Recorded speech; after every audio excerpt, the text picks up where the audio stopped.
You weren't the strongest. You weren't the fastest, but you were the one who kept going from the first time a ball hit your foot.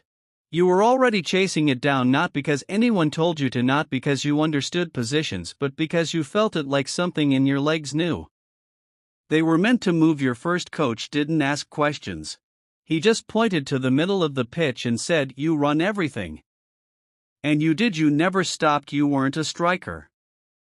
You weren't a center back. You were the kid in the middle who did both without getting thanked for either. That's how you became a midfielder, and the thing is, you kind of loved it at first, being involved in everything, defending 1 minute, launching an attack the next. You touched the ball more than anyone, you covered more ground. You figured that had to count for something, but it didn't, not really, because when the forward scored, he got the high fives. When the keeper made a save, he got the applause. When you intercepted, tracked back, and started the move that led to a goal, nobody remembers that part. Nobody ever remembers the part before the highlight. And then there's her. She's in the stands every game. She knows the striker's name. She's wearing his number on a bracelet. You jog off at halftime, shirt soaked in sweat, heartbeat hammering behind your eyes, and she doesn't even look at you. You tell yourself you don't care, but you do, because you want her to see what it takes to be the one holding everything together. You want someone to see it. You study the greats. Canty, who runs like he's powered by something the rest of us don't have. Milner, who's still sprinting in the 90th minute at 37. The ones who never asked for attention, just showed up, broke lines, kept going. You try to do the same. You press harder, tackle cleaner, pass quicker. You're always the solution, but never the star at practice. You win every fitness drill, every one-on-one. You shut down the flashy kids who dance on the ball and post clips later, but when game day comes, it's their names in the announcements. You get underrated as a compliment, like they're saying, "We don't talk about you, but you're useful."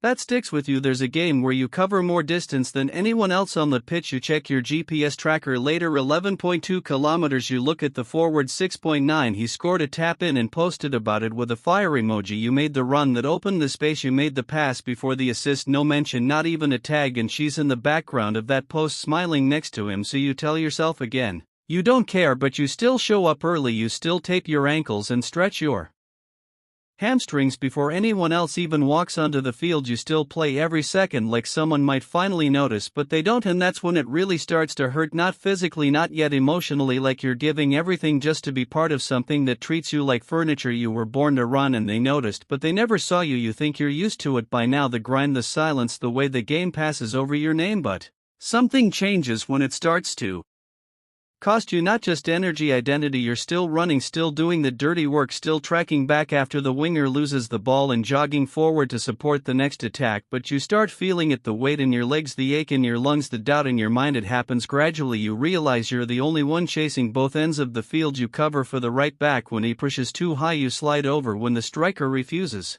to press. You're the one whose body is stretched like a rubber band across 90 minutes. One mistake, your fault, a goal conceded. Why didn't you close him down? You stop counting the miles you run. It doesn't matter. You start counting the times no one says thank you, and she's still there now. She's in the front row wearing the striker's hoodie, taking selfies in the stands, cheering when he scores from 6 yards out. You're the one who passed it to the winger, who crossed it to the box, who made the dummy run to pull the defender away, but no one tracks that, no one writes that down. He gets the highlight. You get the winded jog back to position. You tell yourself you're not jealous. You tell yourself this is what midfielders are supposed to do: facilitate, sacrifice, be the glue. But then your ankle rolls during a training drill and no one texts you to check in. They just ask if you'll be ready for Saturday. That's when it cracks. You think about players like Jordan Henderson. You remember the way people mocked him for years, called him basic, said he was just a runner, until Liverpool started falling apart the moment he wasn't on the field. Or Gundogan, who scored goals, lifted trophies, and still felt like a ghost when the cameras panned the celebrations. You wonder if you're next in that line, the unsung, the underloved.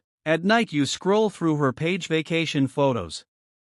Game day smiles, his arm around her shoulders. He's got a few goals this season, mostly off penalties and rebounds. You don't even blame him. He's playing the game that rewards moments. You're stuck in the one that demands endurance. You finish matches with scratches on your shins, sweat in your eyes, and nothing to show but soreness. Nobody notices your pass completion rate, your tackles, your movement off the ball. They just know whether you won or lost and who scored. You carry the weight, but someone else Lifts the trophy and yet you show up again. You tape up, lace your boots, watch the film, correct your spacing, adjust your press angles. You do it because someone has to, and deep down you still think maybe one day someone will see it. But midfield isn't where you get seen, midfield is where you break. By now you don't just play midfield, you are midfield. You don't chase anymore, you anticipate, you don't react, you orchestrate. You see the play 2 passes before it happens. You don't need speed.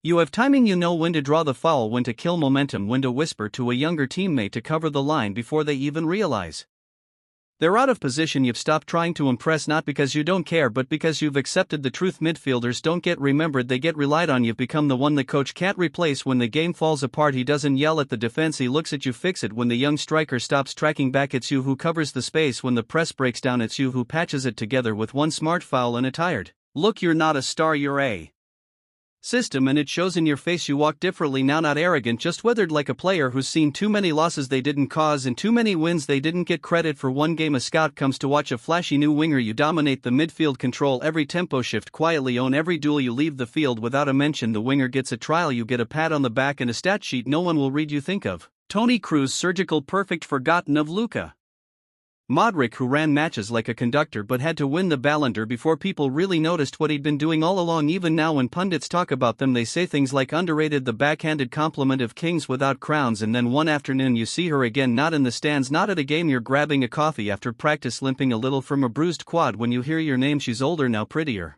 somehow softer. She laughs and says, "Weren't you the guy who always ran a lot?" That line hits you harder than any two-footed tackle ever could, and you smile, nod and say, "Yeah, that was me." She tells you she remembers how hard you used to work, says it like a footnote, like something people admire. So from a distance then she talks about someone else, you're not sure